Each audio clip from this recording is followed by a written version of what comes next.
할렐루야. 이스라엘의 역사 속에 다윗과 솔로몬 시대 이후에 가장 번영을 누렸던 시대가 있었습니다. 그때가 바로 여로보암 2세가 이스라엘을 통치하고 있을 때였습니다. 정치적으로, 경제적으로, 사회적으로 많은 부와 풍요를 누릴 때였습니다. BC 793년부터 753년까지 약 40년 동안 이스라엘을 다스리고 있을 때였습니다. 반면에 이스라엘을 괴롭히고 있었던 한 나라가 있었는데 그 나라는 아수르라고 하는 나라였습니다. 그런데 아수르라고 하는 나라가 오늘 본문 요나서가 탄생되는 이 배경과 여로보암 3세, 여로보암 2세가 이스라엘을 통치하고 있었던 그 시대와 연관해서 우리가 잠시 생각해 볼 필요가 있습니다.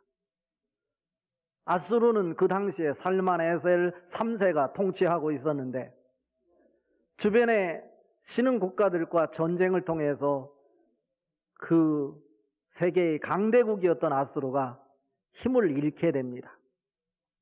이것은 여로보암 2세가 이스라엘을 통치하던 시기의 마지막 시대쯤입니다. 그 시대가 바로 요나서가 기록되던 시대이기도 합니다. 주변 국가들과 오랜 전쟁 속에 지칠 대로 지쳐 있었고 또 그 시기를 맞춰서 그 나라에 전염병이 온 나라에 확산되어서 수많은 백성들이 죽어가고 있었습니다. 이것으로 끝난 것이 아니라 763년 6월 15일에는 일식으로 인해서 그 아수르가 전역이 칠흑과 같은 캄캄함 속에 지내야만 되는 이런 불길한 징조를 온 백성들이 경험해야만 했던 그 상황입니다. 외교적인 정책을 펼쳤던 이 살만에셀 3세가 이제 외교적 정책을 펴지 못한 채 도간에 든 쥐처럼 이제 그 나라 안에서 기가 죽어 주눅들고 있었던 그때입니다. 하나님은 그때를 놓치지 않고 선지자 요나를 부르신 것입니다. 하나님을 거역하고 하나님 무서운 줄 모르고 교만했던 아수르 나라에 가서 여전히 하나님을 거역하고 하나님의 말씀을 외면할 때 너희는 40일 후에 멸망하게 될 것이다 라고 하는 것이었습니다. 이 아수르의 수도였던 니누헤는 당시에 아주 대단한 도시였어요. 당시만 하더라도 60만 인구가 되었던 그 도시였으니까요. 이 도시는 누가 세웠느냐면 노아의 아들이었던 함의 손자였던 니므롯. 그러니까 정확하게 말하면 함의 아들이 구스고 구스의 아들이 니므롯인데 니므롯에 의해서 세웠어요. 이 니므롯에 의해서 나라가 무엇인지 나라를 최초로 세운 사람이라고 알려질 정도로 대단한 영향력을 발휘하고 있었던 그 사람에 의해서 이 니누웨가 세워졌던 것입니다. 그때 하나님께서 요나에게 니누웨 성에 가서 회개를 촉구하라고 말씀하셨어요. 그런데 요나가 그 말을 듣지 않았어요. 왜 그랬을까요? 그 나라는 무서운 나라고 이스라엘과 적국이었고 자기가 그곳에 갔을 때 어쩌면 자기가 죽을지도 모른다는 이 두려움 때문에 하나님의 사명이 있음에도 불구하고 그것을 외면한 채 자기의 뜻을 따라 욥바로 내려가서 다시스로 가는 배를 타고 가능하면 니누웨와는 정반대가 되는 먼 곳을 향해서 피해갔습니다. 그때 하나님께서는 요나에게 풍랑을 일으켰고 바다에 빠뜨려지게 되고 고기 뱃속에 들어가 3일 동안 그 썩은 냄새와 함께 지옥이 무엇인지를 직접 경험해야만 했죠.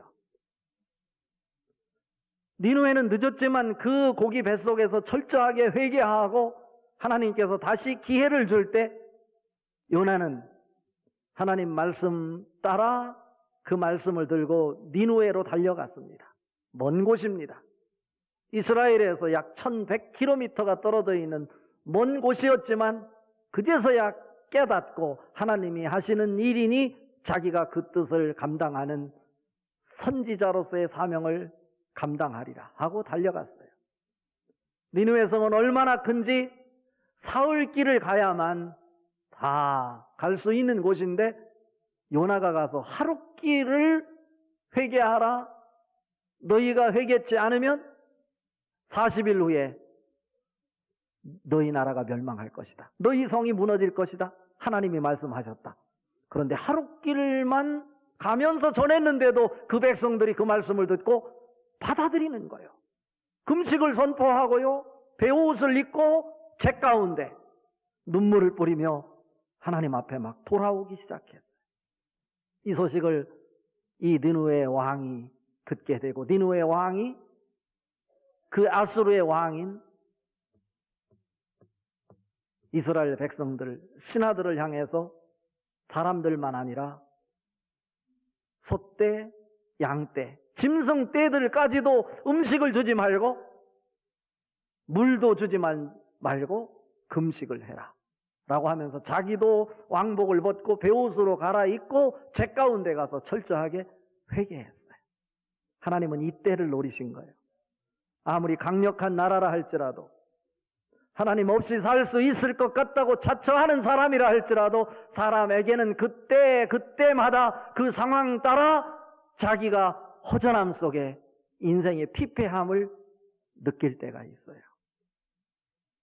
하나님은 그때를 노리시고 요나를 그곳에 보내서 말씀을 전하게 하셨습니다. 우리는 보통 요나를 가리켜서 나중에 회개하고 물고기 뱃속에서 나와서 그가 선교적 사명을 감당한 사람이라고 말하지만 그것은 성경을 잘 모르는 이야기예요.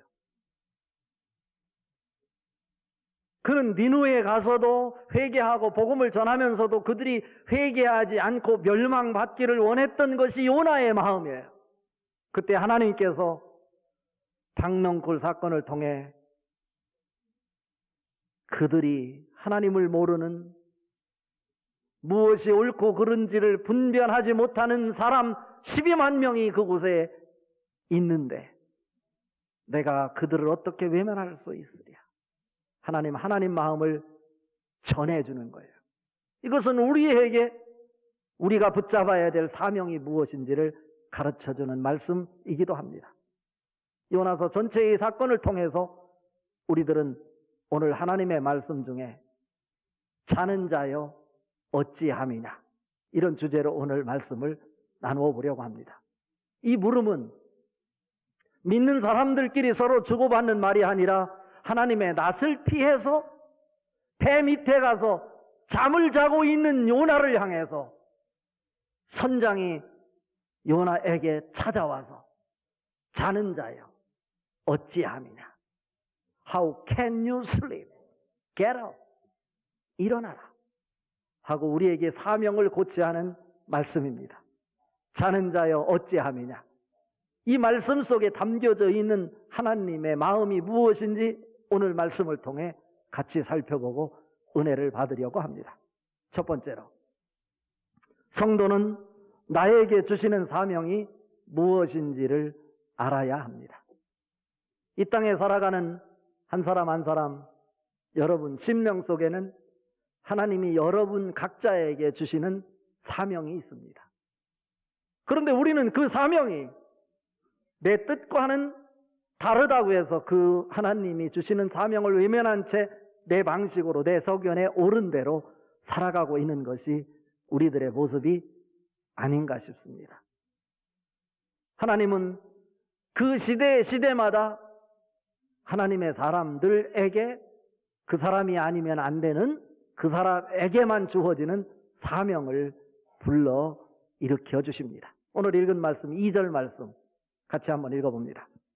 너는 일어나 저 큰 성읍 니느웨로 가서 그것을 향하여 외치라. 그 악독이 내 앞에 상달되었음이니라 하시니라. 3절 첫 구절에 보면 그러나입니다. 하나님은 지금 니느웨가 악독한 사람들이 모여서 하나님을 거역한 채 하나님의 말씀을 외면한 채 자기 방식으로 살아가며 하나님으로부터 멀어져 있는 그들 모습을 아십니다.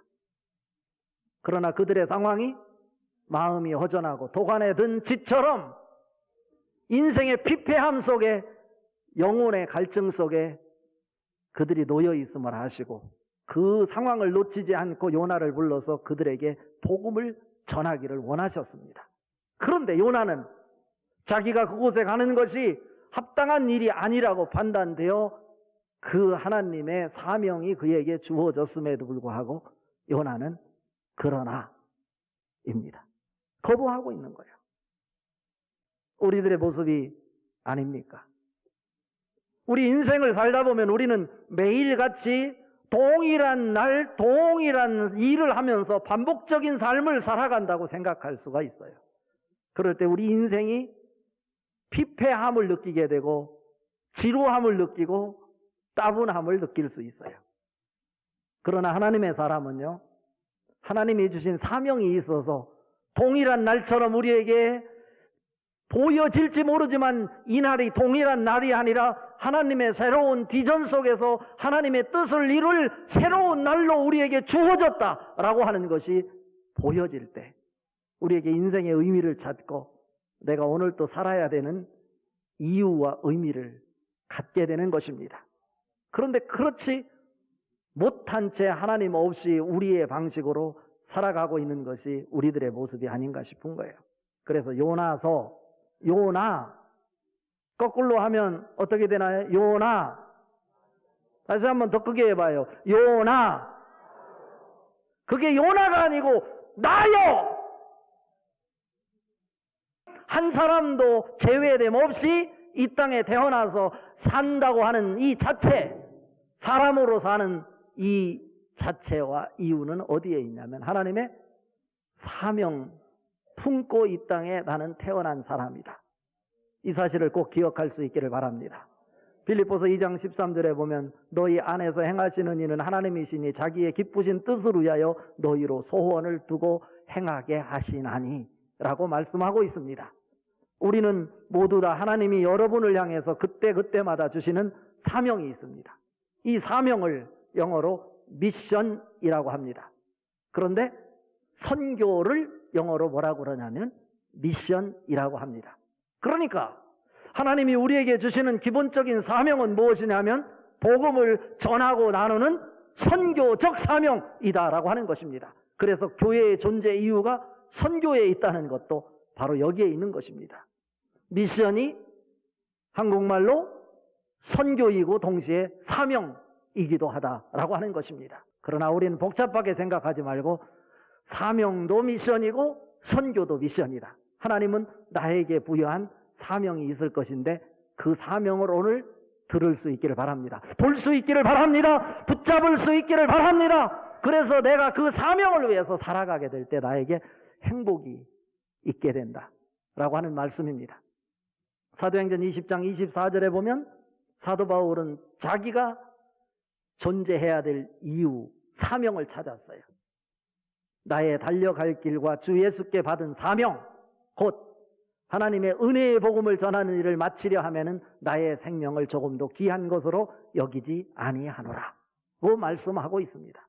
여기서 사명이 무엇인지를 우리는 발견할 수 있어요. 사명은 목숨보다도 귀한 것을 찾았다라고 하는 의미입니다. 목숨이 귀중한 것이죠. 그러나 우리가 살아가면서 내 목숨보다 귀중한 것을 찾았으면 그것으로 위해서 내 목숨을 던질 수 있는 거예요. 오늘 요나서를 통해서 우리에게 들려주시는 메시지는 바로 이것입니다. 우리 한 사람 한 사람을 향한 하나님의 사명이 있을 것인데 사명을 붙잡지 못하고 방황하는 인생이 아니라 하나님이 주신 사명을 발견하고 그 사명을 붙잡고 여러분의 인생을 사명을 위해서 던지며 사는 사람이 되라. 가르쳐주는 하나님의 음성이 여러분에게 선명하게 들려질 수 있기를 주님의 이름으로 축복합니다. 두 번째로, 성도는 자신의 생각을 초월하여 하나님 마음과 자기 뜻을 맞추며 살아가는 사람들입니다. 내 뜻대로 살아가는 인생이 아니라 내 마음엔 들지 않지만 내가 생각할 때 도저히 납득이 되지 않지만 하나님이 말씀하시니 그 말씀에 자기의 뜻을 맞추며 살아가는 사람, 이 사람이 바로 하나님의 사람입니다. 사명자입니다. 오늘 읽은 말씀 3절 같이 한번 읽어봅니다.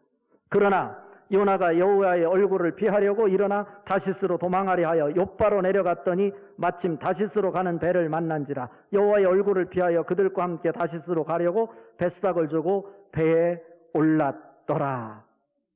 우리는 모두가 자기의 편견을 갖고 살아갑니다. 자기만의 생각의 틀을 갖고 살아갑니다. 그런데 자기의 생각이 전혀 틀릴 수 있다는 것입니다. 어디에 맞춰야 될까요? 하나님의 말씀에 맞춰야 됩니다. 하나님만 맞습니다. 나는 편견 속에 살아가는 것입니다. 베드로에게 나타난 4발 달린 짐승, 부정한 짐승들 그것을 잡아먹으라 할 때 베드로는 사양코 거절했습니다. 주님, 아시지 않습니까? 유대인이 부정한 음식 먹을 수 없는 것 아시지 않습니까?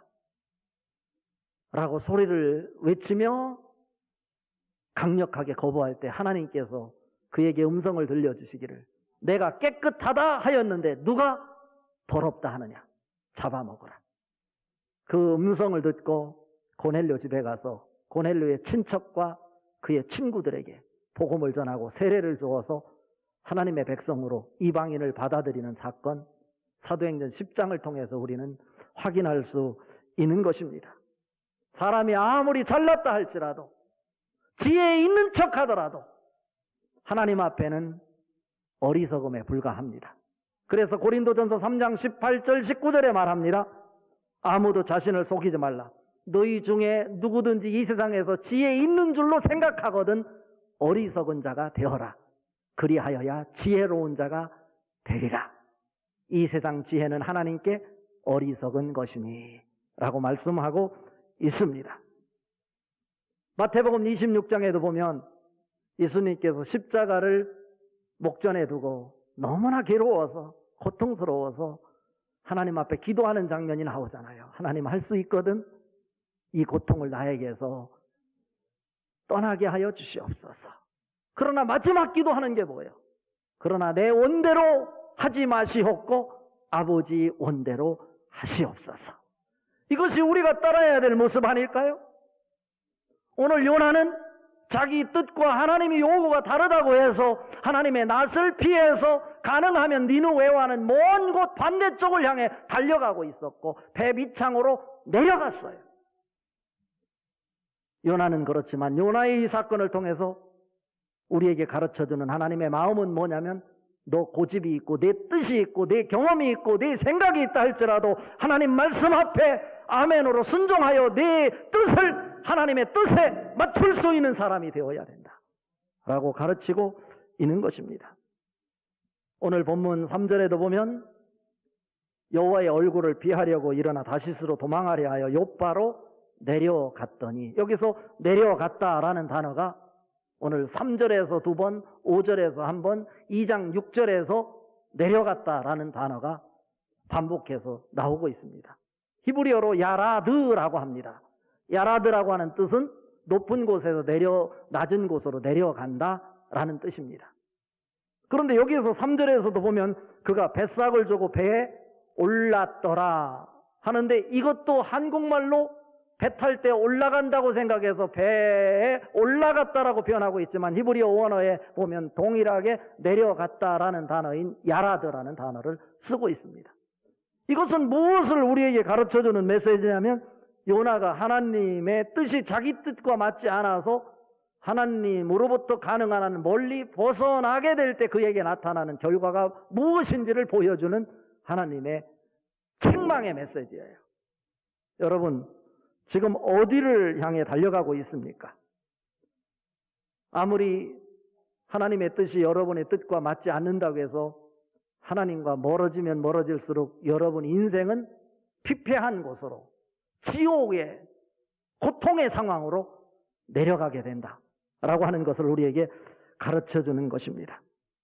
그럼 어떻게 해야 될까? 저는 시편 73편 27절 28절을 통해서 그 해답을 찾았어요.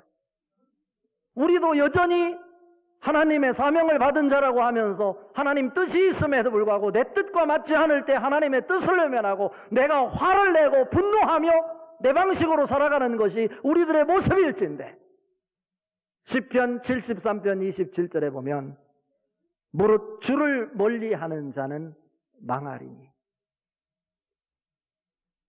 음녀같이 주를 떠난 자를 주께서 다 멸하시나이다. 28절에 이어서 말하기를 하나님께 가까이함이 내게 복이라. 여러분, 복받을 수 있기를 바랍니다. 아무리 하나님이 요구하시는 것이 내 뜻과 다를지라도 내 뜻을 굴복하고 하나님 앞에 맞출 수 있는 여러분, 그 사람이 행복한 사람입니다. 그 사람이 사명자입니다. 오늘 말씀의 결론입니다. 하나님의 사람은 사명을 위해 언제나 깨어있어 중보 기도하는 자여야 합니다. 중보자여야 된다고 하는 것을 우리에게 가르쳐줍니다. 오늘 읽은 말씀 중에 6절, 9절, 10절 같이 한번 읽어봅니다. 선장이 그에게 가서 자는 자여 어찌함이냐? 일어나서 내 하나님께 구하라. 혹시 하나님이 우리를 생각하사 망하지 아니하게 하시리라 하니라.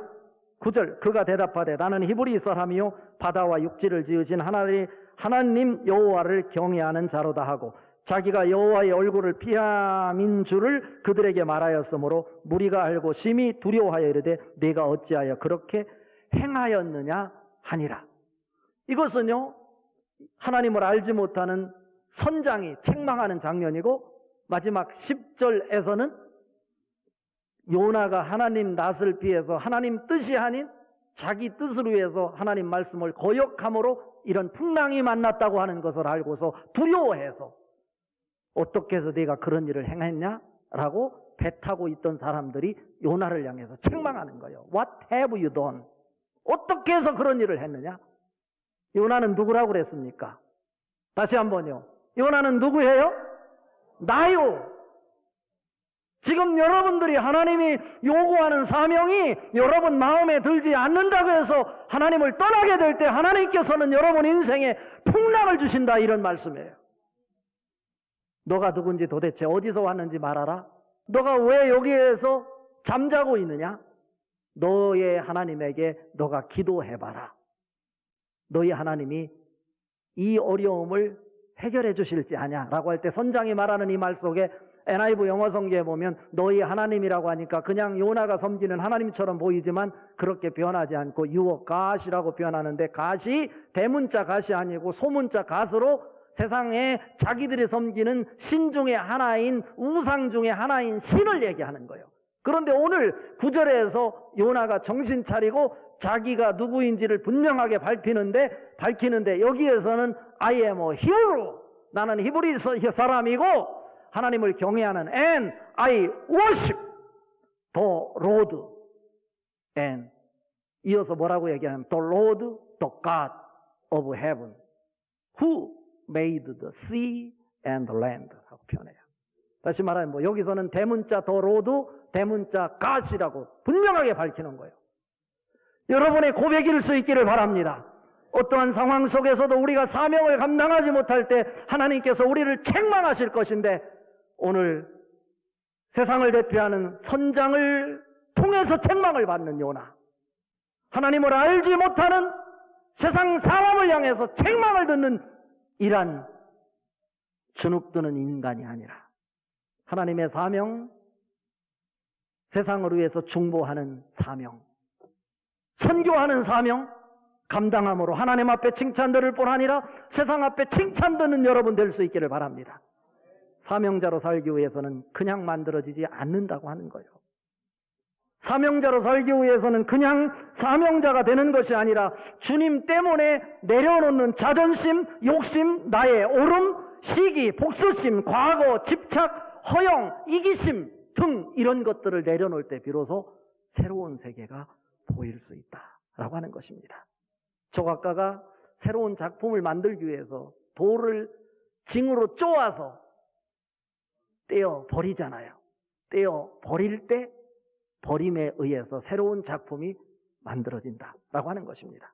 빌립보서 3장 18절 19절에 보면 바울은 그리스도를 위하여 자기가 소중하게 생각하던 것들을 다 배설물로 여겼다고 말합니다. 그가 모든 것을 배설물로 버릴 수 있었던 것은 그리스도를 얻기 위함이다. 그리스도를 알기 위함이다.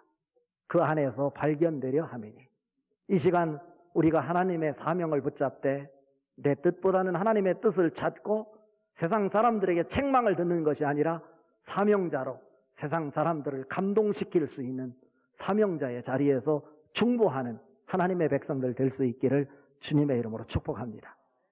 생명의 말씀으로 나를 채우사 주의 길 예비케 하소서.